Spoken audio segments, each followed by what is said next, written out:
네, 오늘 이슈 함께 분석해 주실 아시아경제TV 한치호 논설위원 모셔보겠습니다. 위원님 안녕하세요. 네, 안녕하십니까. 네, 일본에서 며칠 전이었죠. 네, 그렇죠. NEM 코인이 해킹을 당한 데 이어서 이번에 이탈리아에서 무려 1,800억 원 규모의 암호화폐가 무단 인출이 됐다고 하는데요. 이런 식의 좀 잦은 해킹이 아무래도 좀 산업 발전 자체에 좀 큰 영향을 끼치지는 않을까요?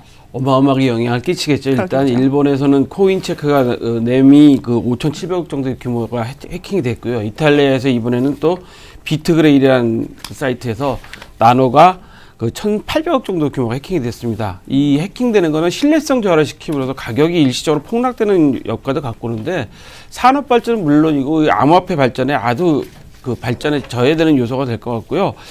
또 이 해킹 여파로 또 반대로 하드웨어 지갑이 판매량이 급증하고 있다고 그래요. 그래서 다른 또 산업이 또 보완되는 효과도 있긴 하겠지만 자꾸만 이런 사고가 많이 나는 거는 결코 투자하는 입장에서는 좋지 않습니다. 그렇겠죠. 실제로 NEM의 경우에서도 다크웹, 그러니까 암거래 사이트죠. 여기서 교환 제한이 있었다고 하는데 실제 거래가 있었다고 일본 경시청이 좀 확인을 해줬습니다. 아무래도 불법 자금 조달 같은 게 좀 의심이 되는 상황인가요? 예, 지난주 뉴스에 이제 다크웹, 그러니까 암거래 사이트죠. 우리로 말하면 작물 사이트예요. 네. 일반적으로 말하면 작물 사이트인데 여기에서 교환하자는 이제 메시지가 떴다 그래서 이제 관심을 가졌는데 실제로 조사를 해보니까 약 한 300여 개의 불특정 구자로 이미 송금이 된 사실이 밝혀졌고요. 네. 이게 이제 자금 세탁하고 관련돼서 이제 의심이 되고 있는 상태이기 때문에 일본 정부에서 상당히 심각하게 보고 있고 만약에 이게 도난된 건지 알면서도 교환을 한 사람들에 대해서는 자금 세탁 방지법에 의해서 처벌할 수 있다라는 걸 이미 예고를 했습니다. 또한 일본에서는 이제 무등록 한 거래소 업자들에 대해서는 자금결제법 위반으로 앞으로 처벌하겠다라고 이미 정부에서 발표했기 때문에 아마 상당한 여파가 있을 것 같습니다. 네, 아무래도 좀 건강한 투자 환경을 조성을 하기 위해서라도 이런 불법 활동은 좀 근절이 돼야 될 것 같습니다. 자, 그럼 우리나라로 가보죠. 네. 1월 신용대출이 급증을 했다고 합니다. 따라서 금융감독이 좀 암호화폐 투자와 관련이 있을까 하는 연관성 조사를 시작을 했다고 하는데 어떻게 보시나요? 이것은 정부 당국이, 금융당국이 의심을 할 수밖에 없는 상황인 게 네. 매년 1월, 예년 같은 게 1월 달에 되면 은행권의 기타 대출이 좀 줄어들었습니다. 그런데 이번에 2018년 1월 달에는 네. 1조 4천억이나 증가했어요.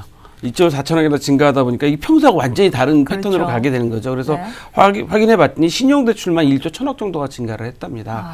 그래서 혹시라도 이것이 인터넷 뱅킹이나 특히 인터넷 은행에 가입되어 있는 20, 30대 가입자들이 많이 일으킨 것으로 지금 판단하고 있고요. 네. 특히 인터넷 뱅크에는 가입자의 64% 정도가 20, 30대 젊은이들이랍니다. 그렇죠. 네. 그래서 더 은행 감독당국에서 지켜보고 있는 거고요. 여기에 더불어서 지금 은행 감독당국에서 금년도 대학 신입생들을 대상으로 금융교육을 하는데 예년과 다르게 올해부터는 이제 암호화폐에 대한 내용을 좀 자세하게 넣겠다라는 내용도 발표했습니다. 그렇죠. 건강한 투자는 좋지만 투기는 좀 그렇죠. 막아야겠죠. 자, 그런가 하면 정부가 이렇게 스탠스를 좀 선회를 하면서 거래소 인가제의 무게를 두고 있는 것으로 보인다고 하는데 같이 나온 얘기가 거래소를 미국 뉴욕식 모델을 좀 집중 검토를 하고 있다고 하는데 이건 어떤 얘기인가요? 결론적으로 말씀드리면 이런 보도가 나왔습니다. 뉴욕식 모델로 6월 2구가 유력하다고 유력하다는 보도가 나오자마자 기재부가 바로 반박 보도 자료를 낸 게 아직 확정된 거 없다. 확정된 건 없다. 방침이 없다라는 건데 뉴욕 같은 경우는 이제 비트 라이센스 허가가 있은 업체만 현재 거래가 가능하답니다. 근데 이곳에는 자본금 제한도 있고 그다음에 매달 보고를 해야 되는 제한도 있어서 약 한 15가지 규제가 있다고 그래요.